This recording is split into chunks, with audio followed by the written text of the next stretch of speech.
मुर्गा और लोमड़ी की कहानी। एक जंगल में एक लोमड़ी थी। वह बहुत ही चालाक थी। वह हमेशा जंगल के पास के गांव में जाकर बिना किसी आवाज के मुर्गे और चूहे को खा लेती थी। उस गांव के लोग उसे कितना भी पकड़ने के लिए प्रयास करने पर भी वो उनके हाथ नहीं लगती थी। उन्हें हो रहे इस नुकसान से गांव वाले बहुत दुखी हुए।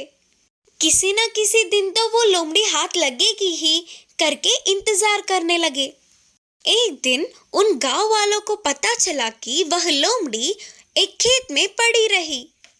तब सारे गांव वाले उस लोमड़ी को देखने के लिए उस खेत में पहुंच गए। सारे गांव वाले खुश थे कि लोमड़ी को आखिरकार किसी ने मार दिया।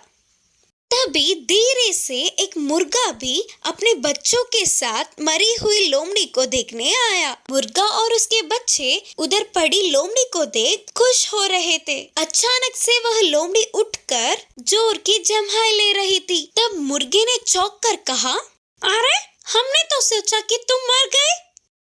नहीं, ऐसा कुछ नहीं है। कल रात को थोड़ा खाना बहुत हो गया था ना, पेट भर गया और आलस आ गया तो इसीलिए बहुत गहरी नींद आ गई। फिर मुर्गा शक से अपने बच्चे को गिनने लगा। तब एक बच्ची कम थी। ये क्या, मेरी एक बच्ची कम है और मुझे पता तक नहीं चला, सोचा मुर्गा। क्या, कल रात को मैंने तो तुम्हारी बच्ची को खाया था, उसकी भनक तक नहीं पड़ी। हाँ, और अब तूने सोचा कि मैं मर गया और तुरंत आ गई मुझे देखने। अच्छा अच्छा, जा अभी, हंसकर बोली लोमड़ी। उससे मुर्गा अब और कुछ न कर पाते हुए उसकी बच्ची को खोने के दर्द में वापस अपने घर के रास्ते चल पड़ा। इसीलिए बड़े बोलते हैं, पहले अपना घर संभालो फिर दूसरों का देखना। शेर और ऊंट की कहानी। एक जंगल में एक शेर था। वह उस जंगल का राजा था। उसे सलाह देने वाले भाग, लोमड़ी और कौवा। एक दिन उनको एक ऊंट दिखी जिसे दुनिया का कोई ज्ञान नहीं, सिर्फ अच्छाई का पता था। भाग, लोमड़ी और कौवा उसके पास जाकर पूछे, कौन हो तुम? इस जंगल में क्यों आई हो? कौवे ने पूछा। ऊंट ने कहा, जी हाँ, मैं मेरे मालिक के कष्टों को ना झेल पाते हुए मैं बाजू के गांव से आज ही आई हूँ। मेरा कोई सहारा नहीं, मुझे बचाकर पुण्य कमाओ। अच्छा ठीक है, तुम डरो मत, तुम्हें हमारी झुंड में ले लेंगे। हमारे महाराज बहुत ही भले हैं, उन्हें बोलकर तुम्हें एक अच्छा सा काम भी दे देंगे। हमारे साथ आ जाओ। ऊंट को महाराज शेर के पास ले गए। वे हमारे जैसा ही आपकी सेवा करने के लिए हमारे जंगल में नया आया है। अच्छा सा बलवान और बुद्धिमान है, घमंड नहीं होने वाला, सीधा साधा स्वभाव का है। तब शेर ने ऊंट को भी उसके मंत्रियों में नियुक्त कर लिया। ऐसे आगे आगे ऊंट की अच्छाई शेर को पसंद आने लगा। वह उसे अपना दोस्त बनाकर अपने राज्य का प्रधानमंत्री बनाया। कल के आए हुए ऊंट को प्रधानमंत्री बने हुए देख भाग, लोमड़ी और कौवा जलने लगे। अच्छा मौका देख के उसको हानि पहुंचाने की सोच रहे थे और उससे नफरत किया।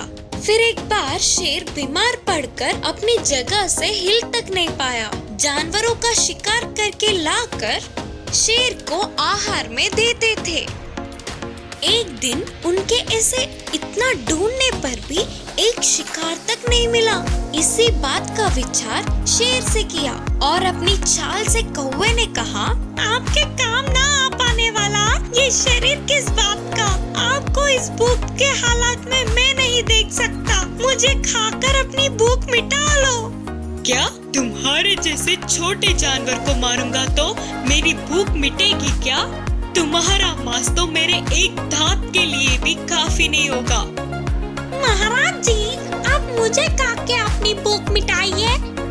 शेर ने जवाब दिया, खुद कुत्ते लोमड़ी जानवरों में सबसे नीच है। मरे हुए शवों को खाने वाली लोमड़ी इस महाराज का भोजन होगा। नहीं, तुम्हें खाने से अच्छा तो मैं मरना ही पसंद करूँगा। महाराज जी, आप मुझे खाइए। इतने वर्षों से आपकी सेवा में तत्पर हूँ। अब आपको ऐसे भूखा देख नहीं सकता। तू तो बकरी और खरगोश जैसे पालतू जानवरों को भी खाए हुए पापी हो। मेरा तुम्हें छूना भी पाप है, पाप। मैं तुम्हारा भोजन स्वीकार नहीं करूँगा, बिल्कुल नहीं, बिल्कुल नहीं। फिर ऊंट ने महाराज शेर के पास जाकर कहा, महाराज शेर, मेरा शरीर बड़ा है। मेरा शरीर खाने पर आपकी भूख पूरी तरह से मिटेगी, इसीलिए बिना किसी संदेह के मुझे खाइए। तब शेर दोस्त को धोखा देने के लिए झिझकता हुआ सोच में पड़ गया। यह देख लोमड़ी ने कहा, महाराज जी, आप हम तीनों को खाने के लिए इनकार कर रहे हो ना, लेकिन इसकी प्रार्थना तो स्वीकार करो। आपकी भूख को बुझा लो। आपके जैसे महान जीवित रहेंगे तो हमारे जैसे, हम जैसे साधारण लोग जिंदा रहे या मरे, एक ही बात है ना, करके बोली। कौवा और बाघ ने भी उसकी बातों का समर्थन किया। भूखा शेर उनकी बातों में आ गया। अच्छा ठीक है, खरो जैसा तुम लोगों को ठीक लगे।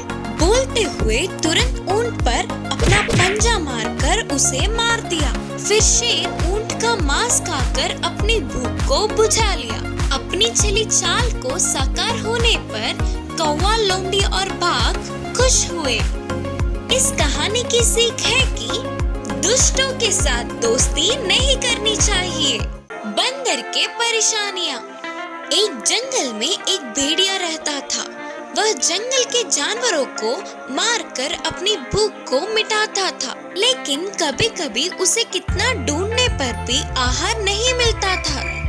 तब वो रात के समय सबके सोने पर जंगल के पास के गांव में जाकर बकरियों को मारकर जंगल में लाकर खाता था। भेड़िया के कारनामों को एक बंदर बड़ी जिज्ञासा से देखता था।